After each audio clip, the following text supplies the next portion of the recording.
All right, ladies and gentlemen, it is your favorite warlock here. And today I'm bringing you journals. Why is journaling a good thing? Well, let's break it down. First of all, a grimoire is a tool that a practitioner of the arts can use to record their rituals, their spells, and the rites, prayers, devotionals, you name it, all in one book. And it's a great thing for a coven setting as well. The grimoire in itself, be it a black book, is for the entire coven to use. Okay. Whereas a grimoire is broken down into, well, let's just call it the way it is. It is a copy of the main book, which is called a black book. Okay.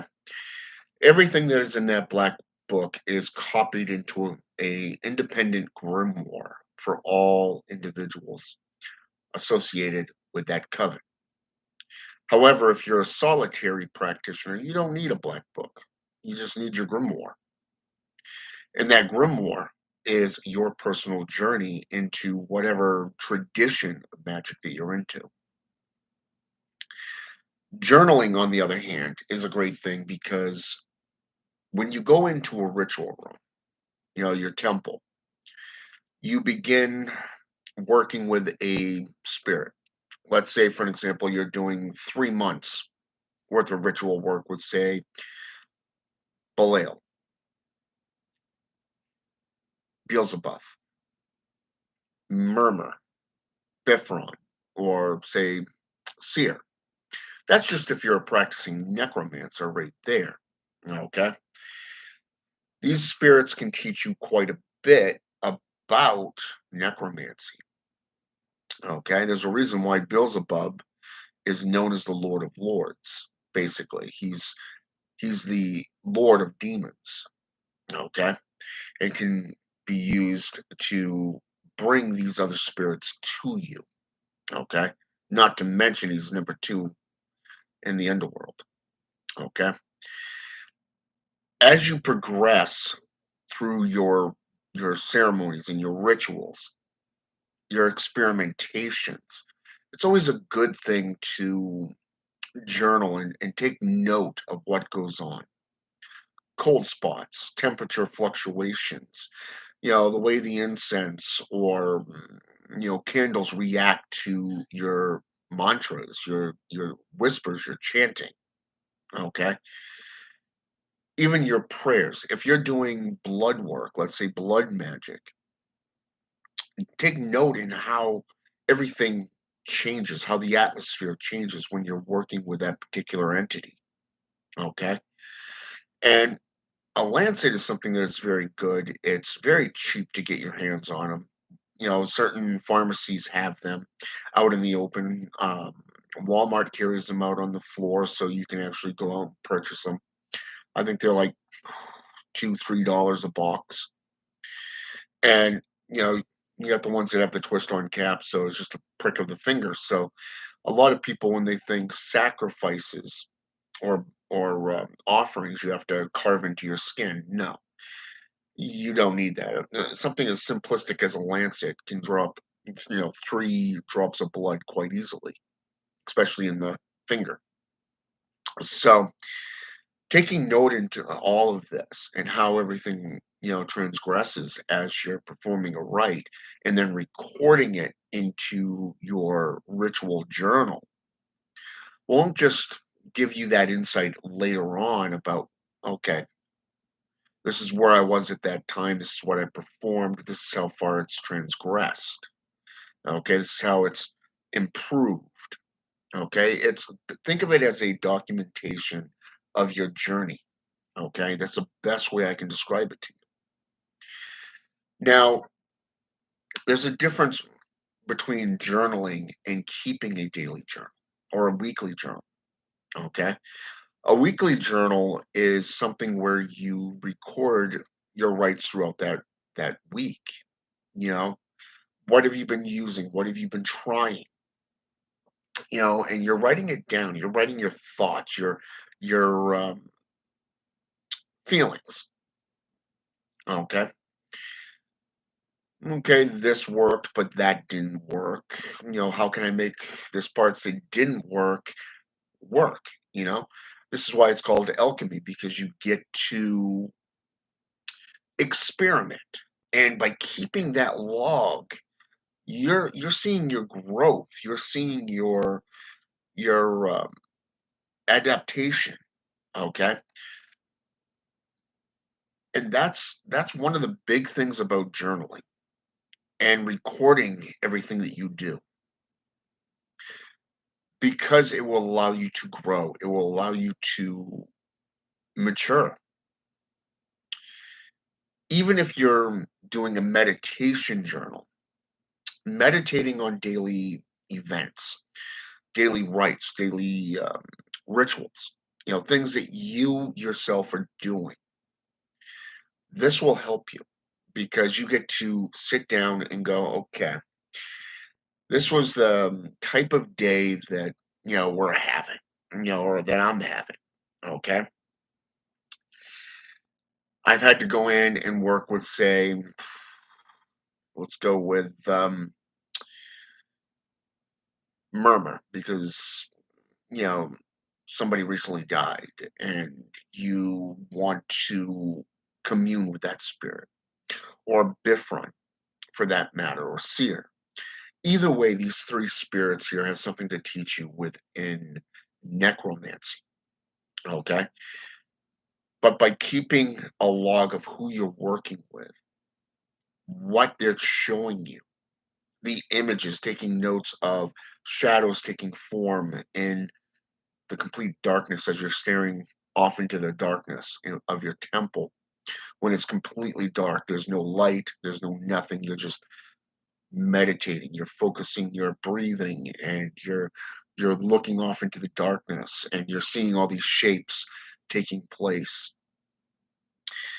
Take note of them. What do they appear as? How did they make you feel? Did you get nervous? Did you get excited? You take a good, honest, and earnest look at yourself and your practices in that case, because who you're working with plays into what you are trying to accomplish in your life. Remember that demons are guides, they're protectors, they're guardians, they're teachers. They can teach you about yourself. They can guide you along your path into whatever tradition of witchcraft, sorcery, or magic that you're into. They can introduce you into other beings that can aid you as well. So as you're growing and you're maturing in your path, you get to look back, say 2, 5, 7, 10 years down the road, go back to that grimoire, that journal, and go, damn, I can't believe that's where I was, and how far my understanding of this tradition, has come. For an example, years ago, about 12, 10, 12 years ago, I got into necromancy as a dabbler. Okay. And it was interesting because of the fact that I had started a grimoire, I had started a journal doing research into the history of blood sorcery, vampiric practices, and work anything associated with the dead, from reanimation to conjuration from the perspective of Francis Barrett to Elvis Levi, you know, hell, even the blood sorcery Bible itself from Cagliostro, the necromancer. Okay, and I mean, I Googled a lot of things and just trying to grasp what it is and why it was considered to be one of the most feared practices in the world. Okay, why is it that people why was the church dubbing this the number one black art? Okay, what is it about it that people feared? Okay, and I had like, I don't know, about half the book basically just full before I ended up going into something else. Okay, because my journey led me into another practice at that point, and I never went back to it until roughly about 4 to 6 years ago, where I ended up getting into the path working that I'm in today. And it was interesting because I've done a lot of research from the world over, from various different practices, from Santet, which is Indonesian black magic, okay, used by the Dukan of shamanism, to the poison cane technique of cursing using a cane in Chinese black magic. Okay, using brujeria, brujeria practices, um, using the five different colored magics, and knowing that it only matters of the outcome of that right. There's no hindrance. There's no limitation. The necromante, the diablero, for an example, which is similar to a demonolator today, and it's interesting to see looking back at that first journal, because I've got several journals now that I've created just on different path workings of necromancy. Hell, I've written four essays of 4,000 plus words, give or take, just on necromancy, from the gods and what necromancy is, down to the cults and the practices. And now I'm on the fifth essay where I'm starting to take note and go, okay, this is what I've been practicing. These are the rites, this is the history, this is all this stuff. So you're seeing, okay, this is what I've been doing. This is all logged in my own personal grimoires, my own personal journals. Okay.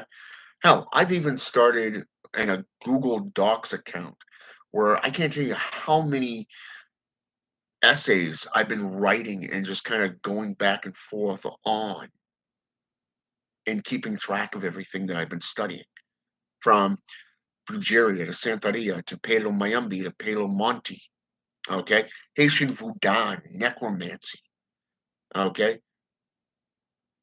To practicing various different pantheons, working with different spirits and entities, okay? So this is a very good thing for you to do. This is something that will benefit you in the long run, because now that I was going through my books and I found that first journal that was tucked away. I had not thought about that journal in years.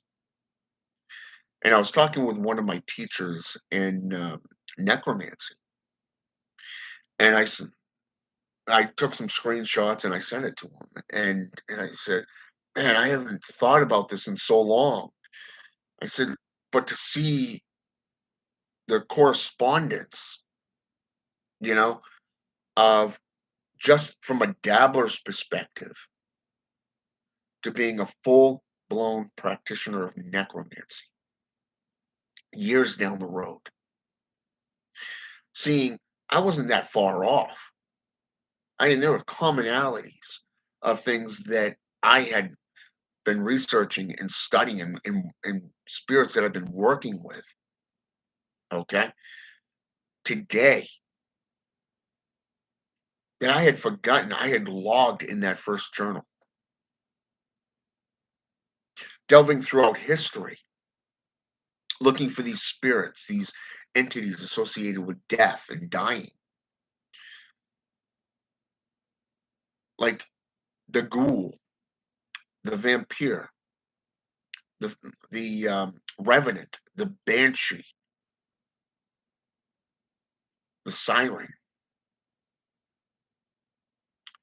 the werewolf, the lycanthrope, the zombie, all these agents of death seeing how they're associated with blood sorcery, hemomancy practices, how they became associated with necromancy through hermetics, not just what you can do with blood sorcery in itself, the type of spirits that you can call upon to aid you further in that knowledge, in that seeking of knowledge, and then documenting it into your journal. Looking at the vampire from Asian to European traditions to more modern United States version of Anne Rice's variations of vampiric practices. Go with Father Sebastian for an example. His The Vampire Sanguine, incredible book. A lot of gnosis from a real life practitioner of vampirism. He's considered the godfather. Okay. And what's interesting is when you take a look at this, and it's like, okay, 35% of this first journal is accurate to a T with what I've been practicing here today. The rest of this is history. It blows your mind to see how far you've come. And that's another good thing about journaling. But there's another type of journal outside of this record keeping that you may want to consider, and that is called a dream journal. If you work with, say, for example, Bacchus or,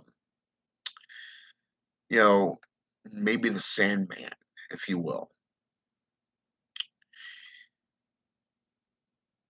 you work with any spirits, they have a number of different methods and tools to communicate with you, things that you have not even thought of or considered.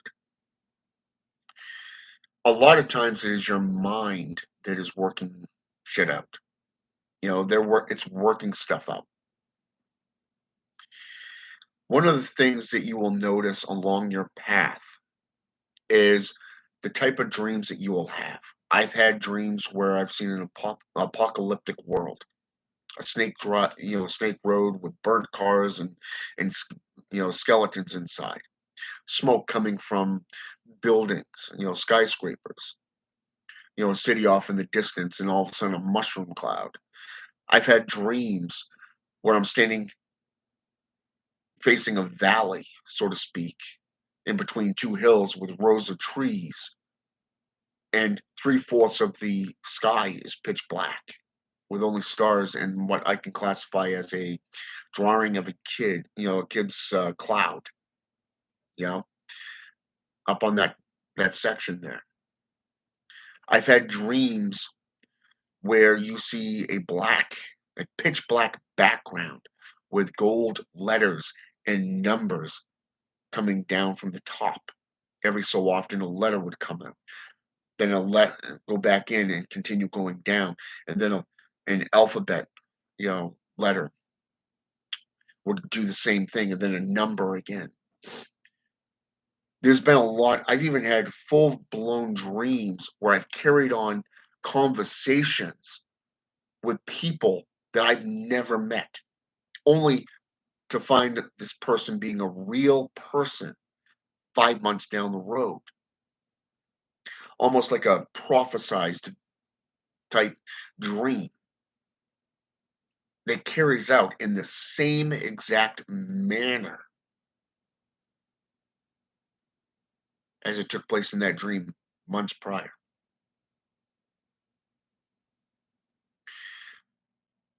And because I went back to that journal, I was able to, my mind was blown. Why? Because how do you translate something like that? When you dream of somebody only to meet them in another state 5 months down the road, and everything that you saw in that dream played out in the exact same manner. The only difference is it wasn't a chapel. It was a homeless shelter. Okay, it was a homeless shelter because when I got down to South Tucson, I was on the street for a couple of days, for about 2 weeks before I got my apartment. And it was interesting because I stayed in this one. It was the first time I ever stayed in a homeless shelter, a men's shelter, and it turned out it was a reverend that I had been talking to in my sleep. Except for I didn't hear any of the words because it was like it was on mute. All I was watching was the hand gestures and the way, the body language and stuff like that. And I took note of that. So when this was playing out in front of me, I recalled that dream. And after this went down, I went to my book, to the storage shelf, and I pulled out my book, my tote, and I pulled out that journal and I started reading it. And it was like, God damn, that went down exactly the way I had written it right here from that dream. You see, this is about development and growth. Okay. As you progress throughout your career as sorcerer and sorceress, you're going to be growing in ways that you don't even take notice until years down the road when you're reflecting. You take that time to reflect. You start reading these old journals, and it's like, wow, I can't believe I was that young and naive, but I can't believe I did that stuff either. So you see, ladies and gentlemen, it does pay to journal. Even if you are getting into meditation, you're getting into, say, the void meditation, you're getting into, um, say, for an example, working out, okay? Getting a routine and a regimen together.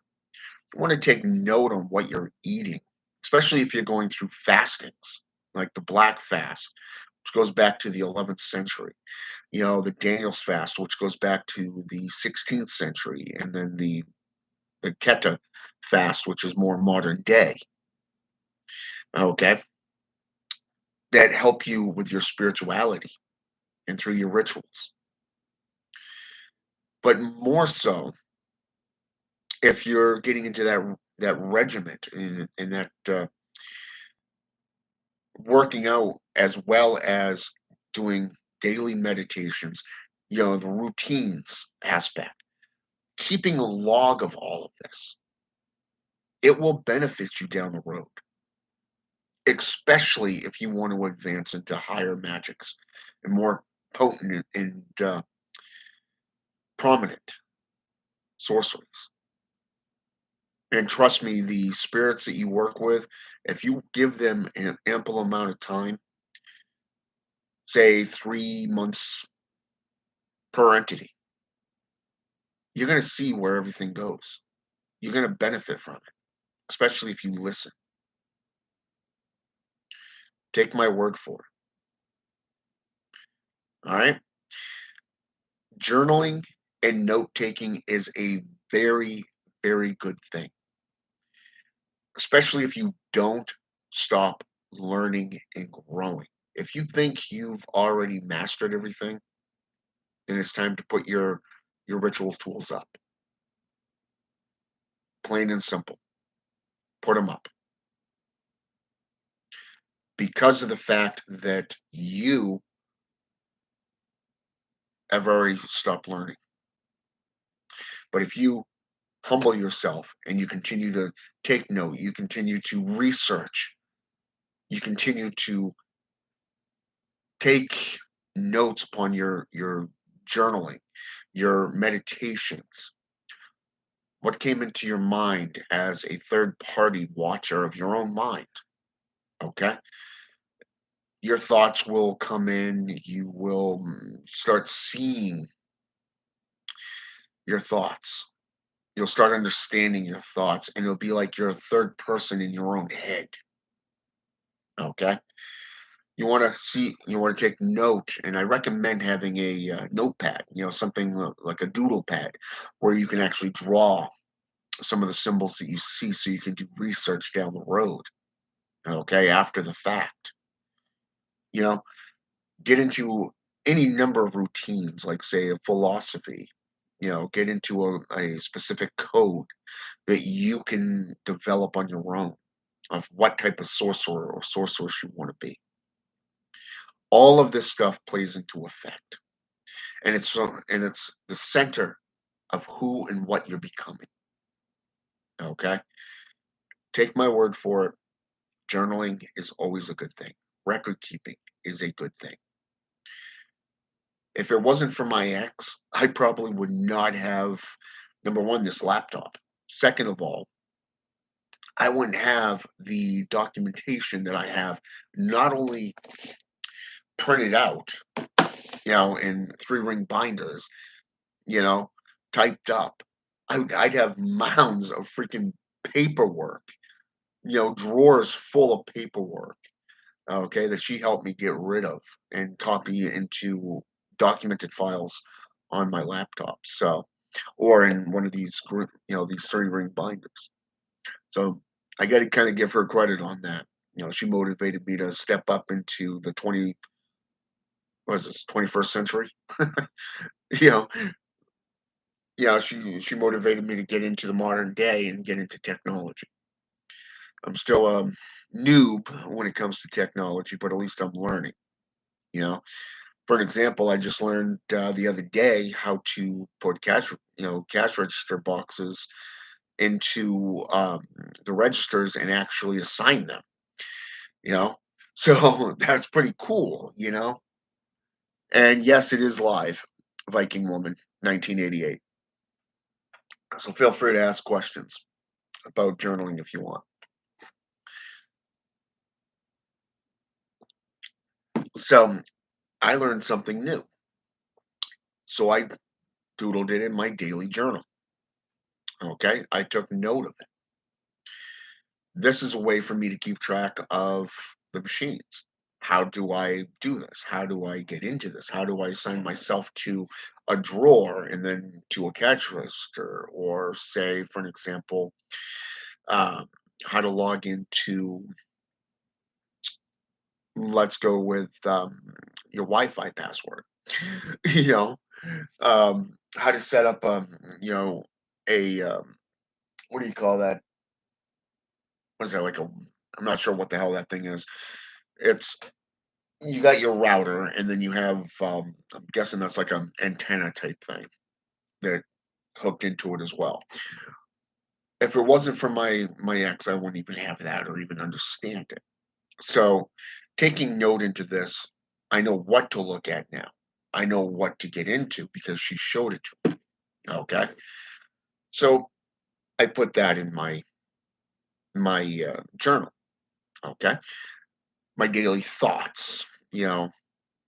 Sometimes just writing random things in there, like saying, you know, I had an argument, you know, today with this person. This is what went down. This is what annoyed me. Working on your emotions and your frustrations and jotting them down is a good thing. It's not just all about magic. It's not just all about ceremonies and rituals. To better yourself, you have to be one with your mind, body, and soul. Okay, or spirit, for that matter, depending on the tradition that you're in. So, working with a philosophy, getting a routine together, doing daily journaling, doing daily research, and gathering that information upon your path, your life, and just your personal thoughts is a good thing because it will help you grow. It will help you evolve, and that's the main thing right there. It will help you evolve. And what's ironic is even through the dream journal, you may be writing this stuff in your daily journal, but you may even get your mind may actually start working things out while you're in the Z state of slumber. Have you ever wondered why at certain times you get perfect amount of sleep, but yet you have such dreams that kind of don't make sense to you? That's your mind playing things out. Things that have taken place that it's just trying to work out. Okay. And that the slumbering aspect is how it does that. It allows you to release control and to let the thoughts just flow like water. Okay. So take note when you wake up, try to jot as much of that dream down as possible. Okay. That's what I mean by, things just jotting down. I used to have these dreams about lycanthropes, you know, outside stores, being foggy. I used to have a phobia of dogs when I was a kid. I don't know why. And so I started journaling this down, and eventually, you conquer your fears as you're growing older. You know, I had a friend of mine back when I was on the fire department. I was a junior firefighter for like 4 years, 94 to 98. And I hated water. I mean, I hated water. I was scared of it. I could drink it, I could bathe in it, I could sit in it, but I did not like water. I didn't like swimming. So this guy, he was an officer, and he literally sat me down in a puddle. I was in full turnout gear, and he made me stay there and contemplate upon why that was something that I feared. It was the best thing that ever happened to me because it forced me to take a good long reflection of my own fears. Okay. You take a look at this world. Look at all the fear going around. A woman can't walk down the street and pass by a guy without wondering, is he going to attack me? Am I going to be robbed? A guy can't even lock himself out of his own apartment without getting arrested for breaking and entering into his own home. Okay. There was actually a college professor, a African American college professor that locked himself out of his own house. So he opened up the window and went to slide through, and Boston PD saw him do this and arrested him for breaking and entering into his own home. You know, there wasn't a riot about that, but yet, you know, somebody get, African American kid draws a gun on a white officer, and hell breaks loose. Okay, you see the point. It's fear. It's fear that drives humanity. It's drama that drives humanity. But if you take a good long look inside yourself and look at that fear, what is it about that fear that terrifies you? If you're afraid of the dark, go sit in the dark. Have a timer that's set for like say 5 minutes, 10 minutes. See what happens. And then go to your journal and write, what did you experience? What was it about that darkness or that water that terrified you? Guess what? You'll have that answer. For me, it goes back to when I was in between the time I was born to the time I was 3 years old. My biological mother left me with an abusive babysitter. Her way of giving you a bath was holding your head under the water. It's amazing just through remote viewing practices, projection and astral projection. All of these three things alone will benefit you along your journey. But when you self-reflect and you go into your own mind, okay? You go into your own mind and you how should I say this? Think of it as a lobotomy, if you will. A form of psychic surgery where you are mapping your own brain through meditation, through remote viewing, visual techniques. You're reflecting upon a certain topic, and you'd be surprised how far that will take you. And each time you come out of that meditative state, write down the date, where you were, what you did, what you were reflecting on. What did you experience? What did you see? The next day, do it all over again and again and again and again. And before you know it, you have the answer. You have that connection. Reflection is a good thing. Remote viewing is a good thing. Journaling is a good thing because I kept a journal, because I kept that record. I was able to trace fear, that one fear back to its source. Today I swim like a fish, holding my breath underwater like a pro. I can go into a kennel and stare down a dog and make it wet itself. All because that one officer at the fire department sat me down in that puddle of water in full turnout gear.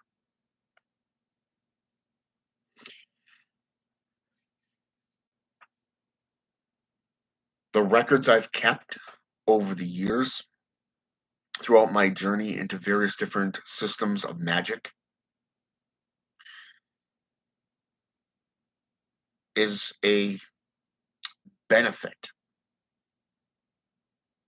because I get to go back and just sit there and reread them. It's almost like a refresher course. This is why I got into magic. This is why I started working with demons. This is why I work with the spirits of the dead. This is why I was a Satanist for so long.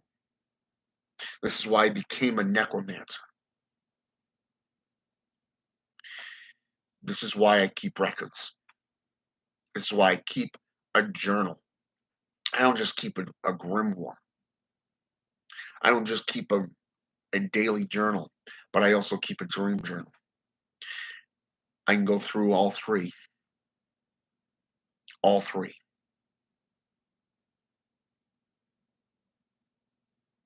and look back and go, wow, I have come a long way from that young punk that I used to be years ago to the man I am today. I look back at my youth. I wasn't good at school. I didn't give two shits about school. Yet I passed, graduated even. Wasn't really interested in learning the things that they wanted to teach.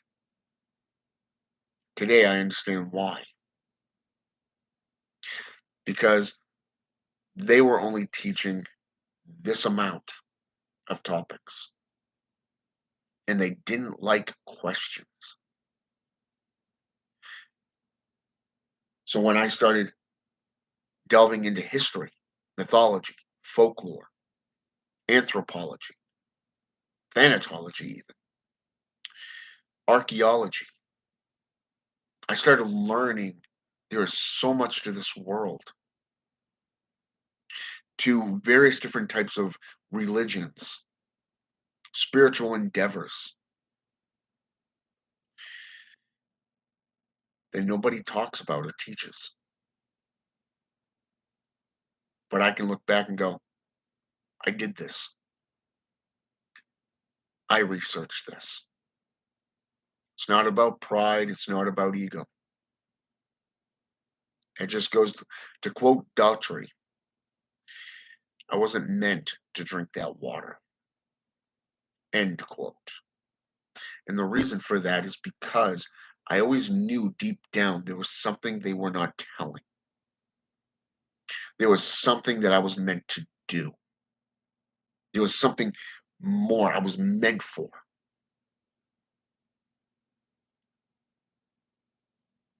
Here I am today.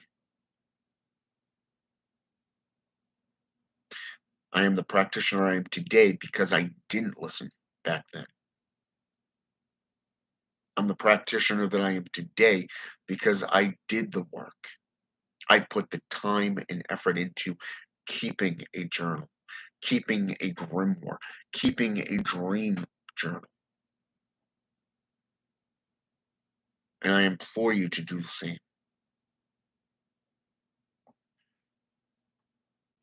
I want to thank Viking Woman 1988 for jumping on here with me. Have a good day.